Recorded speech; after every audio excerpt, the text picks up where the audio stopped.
set out to fail from the very moment that you were born? What if you were tossed around from home to home like garbage, only to have your family members interfere when you finally managed to put down roots? What if you had no way to truly feel safe? Would you do everything to stop this cycle of destruction once having a child of your own? Today's story explores untreated mental illness and a web of dysfunction that spans generations, ending in the most horrific way possible. This is the story of Deasia and Janiyah Watkins. Okay, so I paused right there so that I can do this. If my phone will act right, damn, work. All right, so I have an unhealthy obsession with YouTube. I realized that YouTube and Facebook, main go-tos in life. I don't know why, but they are. So as I'm scrolling and looking at random shit, because that's kind of what I do some reactions and shit sometimes. Depends on how I feel. I see this loving mom claims baby decapitated herself. And it fucked me up. Fucked me up for very, one, the word baby, decapitated, and herself are all in the sentence. And none of that shit is logical. First of all, the baby can't do much. Babies do get into a lot of shit. They can hurt themselves. Babies can hurt themselves, but they can't, type shit, from what I've seen. Unless you're really just not at all paying attention. Ever.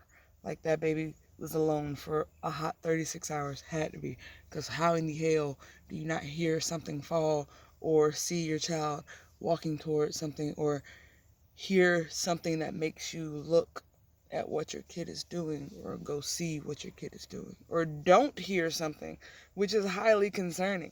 Silence is a fucked up place to be in, because you never know what the fuck is going on. If I hear something fall, I know you're into X, Y, and Z. I can pinpoint where you're at. If you're quiet, that shit is scary. So it made me watch this. The first 37 seconds was not at all what I thought it was about to be about. Good job. Way to be captivating. Way to draw an audience. So, this is the first time I've seen this. I haven't pre-watched this video. It's a live situation. I would keep my camera rolling, but I'm smoking, so no, I'm not going to do that. But, let's see what's going on. Because I'm a mom, and I, too, mental health is a problem. Mental health is... It's a fucked up situation. But I ain't out here, killing kids. The fuck is wrong with you people? The hell is wrong with society, man? Y'all dumb. Alright.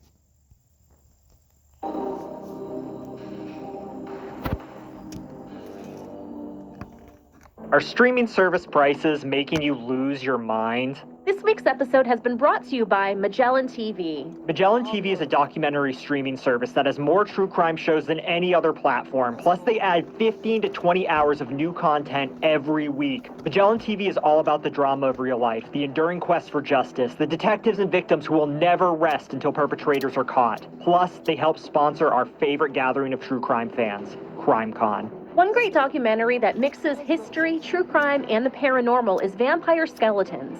In the film, an archaeological find reveals the disturbing truth behind the legend of the vampire. Were mutilated bodies in an ancient Irish grave associated with political terrorism, or the ritual killings performed by a vampire?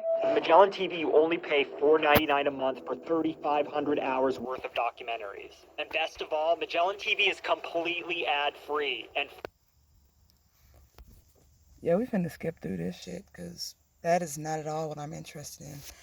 I am not at all trying to sit here and hear about Magellan TV for the duration of this situation.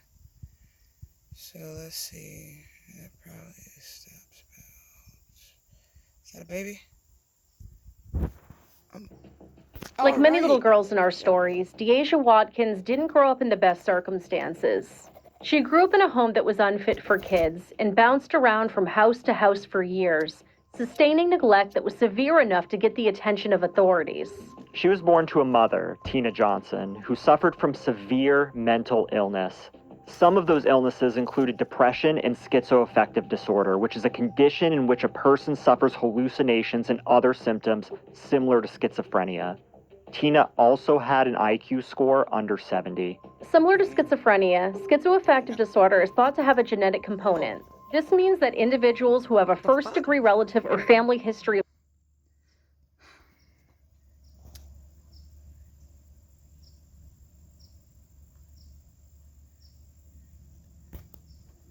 schizophrenia, mood disorders, or schizoaffective disorder are at a higher risk for developing the disorder themselves.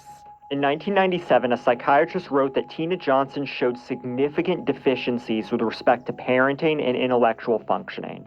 And the psychiatrist was right. Tina was an unfit parent. When she wasn't neglecting her little girl, she was berating her.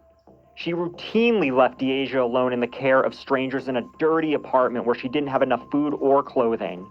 Once, a teenager was essayed inside of the family's apartment while babysitting Deasia and her older brother.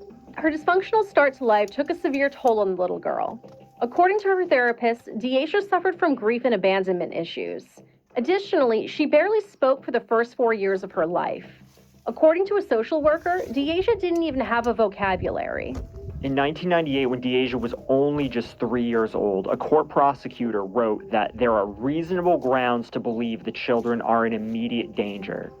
Now, for the next decade, Deasia became part of a juvenile court proceeding that would involve dozens of hearings, countless reports from therapists and social workers, and stints in at least 5 homes, including an emergency shelter for kids.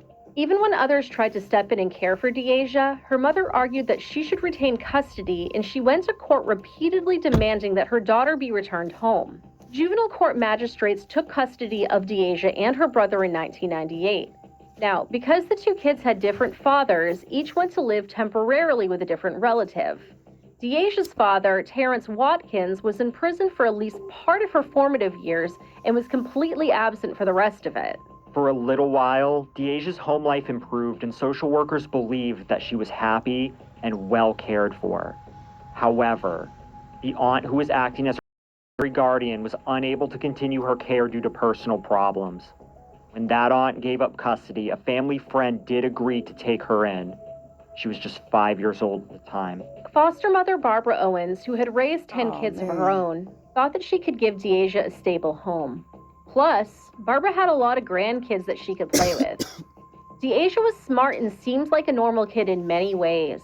But Barbara observed that the girl's tough upbringing weighed on her, noting that Deasia was probably going through a hard time and that you could tell that she was holding stuff in. Yet, like many kids who get taken away from their parents, Deasia continued to ask about her mother even during long absences, wondering if Tina still thought about her. This would become something that the little girl would lament about with her therapist. And as we see in many, many cases, reunification with a troubled parent sometimes is not the best course of action. Sorry. In 2005, Tina came back into the picture. She petitioned the court to regain neglecting her daughter, which was ridiculous as Deasia was thriving in her care. Tina had a lot of hurdles to overcome. She had repeatedly failed to do what the court had asked her to do before losing custody, including dropping out of drug treatment, missing appointments for supervised visits, and not paying her bills. She also skipped her daughter's therapy sessions with a counselor. On the day of her custody hearing, Tina didn't show. She explained her absence in a written plea to the magistrate, quote, "I am a good mother. I love my children with all of my heart. I missed the bus, so I had to wait for the next one, and that was an hour wait," end quote. She kept up her court fight, and even after her complaint against Barbara was dismissed, she continued to see her daughter during supervised visits. The constant turmoil, court battles, and Tina popping in and out of her life on a whim took a whole other toll on Deasia. Her grades in school started to suffer, and she struggled with trust issues, especially with mother figures such as Tina and Barbara. But a year later, things weren't going to get any better for Deasia. Gave up custody due to constant harassment from Deaja's biological relatives. It was just too much for her. At just 12 years old, Deaja was taken to the Lighthouse shelter. She was without a home again, and her mistrust in those who were supposed to care for her was affirmed. Before long, another relative, Michelle Johnson, stepped in and took temporary custody of Deaja. Social workers said she provided a good home for the young girl, but Tina could not help but disrupt things for her young daughter. She went back to court once again to demand custody. Her custody claim was dismissed for the final time in December 2008 when she failed to show up for court. Deaja was 14 years old at this time. December 4th, 2014, when she was just... I'm sorry. How are you still, like, why? Are you on drugs at this point? Like, I'm confused. I'm very confused. Like, you can't say I want X, Y, and Z and then not show up for A, B, and C. This shit, I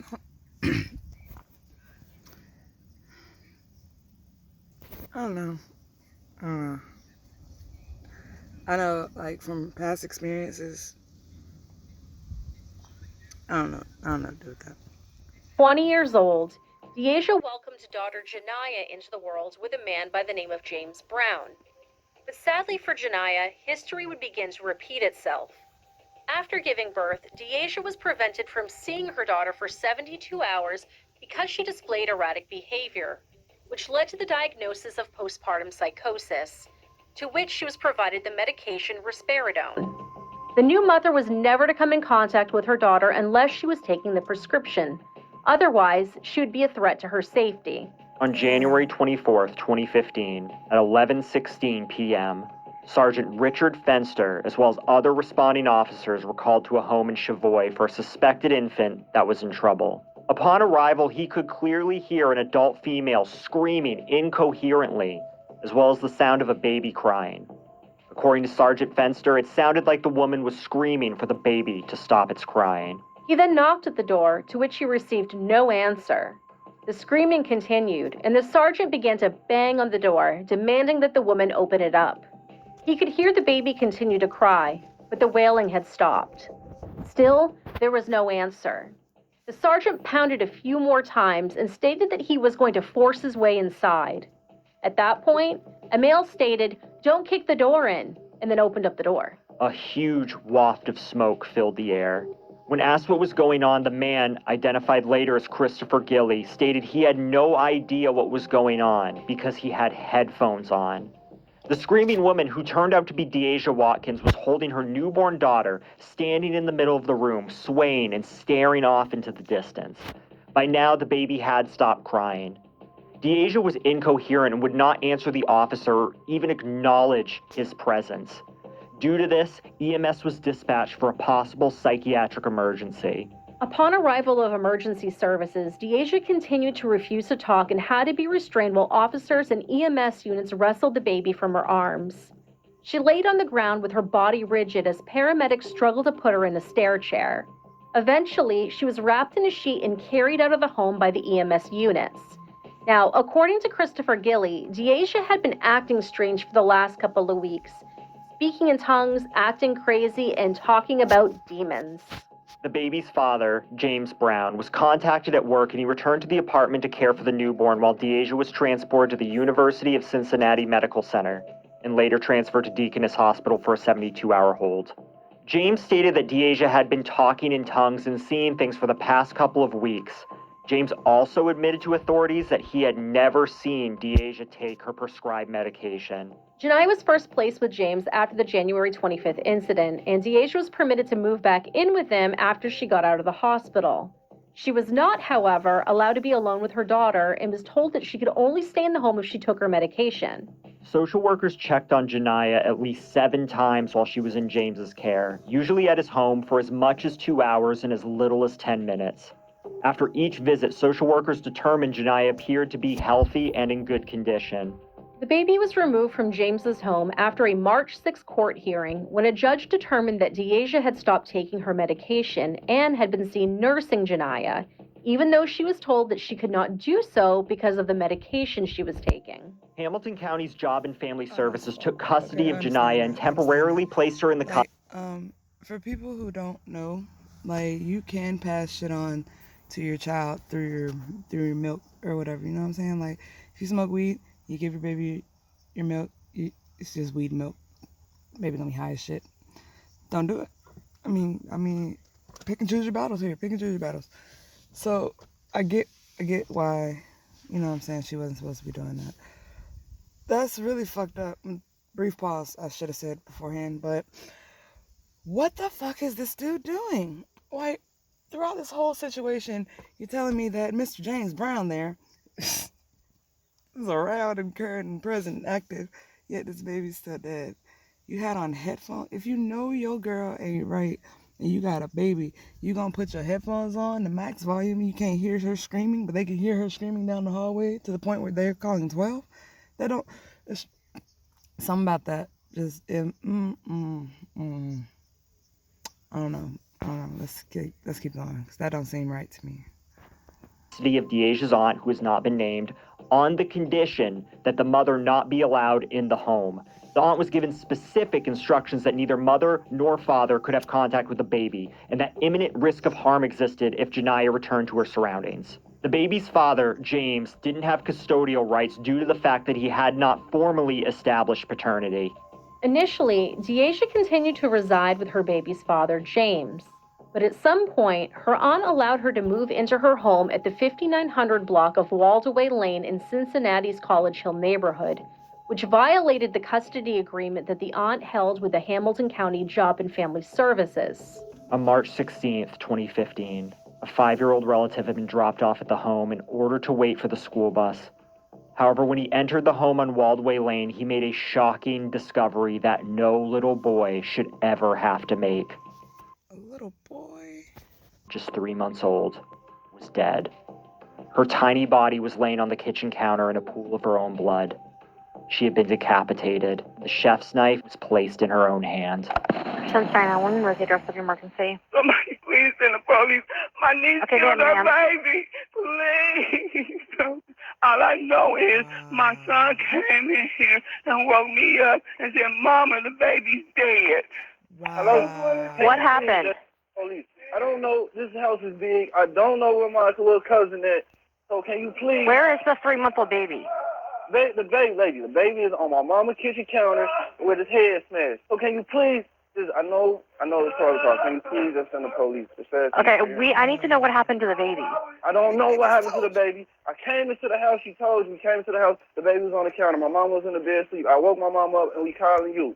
That's all I know. I don't know nothing else. I have a little cousin. She was here. I don't know. Okay. Listen to me. Look, is the baby breathing? listen, lady. The baby is deceased. Who is the mother? Deaja. What is Deaja's last name? Watkins. Is she there right now? No, I don't know where she's at. That's the problem. I don't know where this little girl is at. Mom, the lady want to talk to you. Hello. Hey, ma'am, listen to me, okay? We have help on the way. What do you think happened? What do you think happened? What happened to the baby?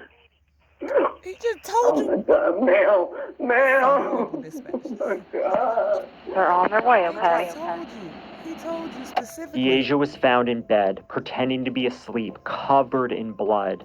After another 72-hour hold at Deaconess Hospital, she was then booked at the Hamilton County Jail for aggravated homicide and held in lieu of a $500,000 bond, which was later increased to $5 million. When the trial began in April of 2015, a judge ordered that Deaja undergo treatment and postponed her court date for 6 months. She was found competent to stand trial in September of 2015. During multiple court appearances, Deaja was seen exhibiting blank stares, with little discernible reaction to her surroundings. Her attorney argued that she had no idea what was going on around her. After performing Janiyah's autopsy, College Hill medical examiner Dr. Lakshmi Samarko concluded that the 3-month-old baby was decapitated due to multiple stab wounds to the neck area, 15 in total. She also suffered a fractured arm prior to her death.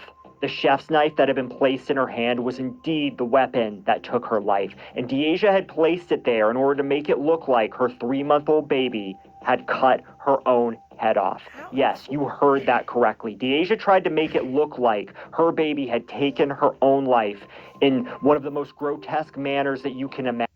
So, this bitch got some serious problems. Serious problems, like actual serious problems. Mental health is not a joke. You should definitely seek help, counseling, take your fucking medication. And baby daddy, you failed as a fucking parent. Like, what? You said you never saw her take her meds. You knew she was supposed to take her meds, and you knew the bitch was batshit crazy. You decided to stay. And I...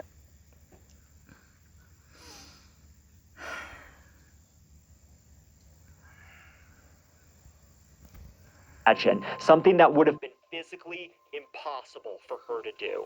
On February 23rd, 2017, after spending 2 years at Summit Behavioral Healthcare in Roselawn, Ohio, Deasia Watkins pled guilty to the homicide of her daughter, Janiyah. She had previously pled not guilty to the charge of aggravated homicide and rejected a plea deal just months prior. At sentencing, she told the judge, "I loved my daughter very much. I loved her regardless of what anybody says." She was sentenced to 15 years to life in prison. With credit for time served, and as of the date of this recording, she will be eligible for parole in just 10 years. Bruh.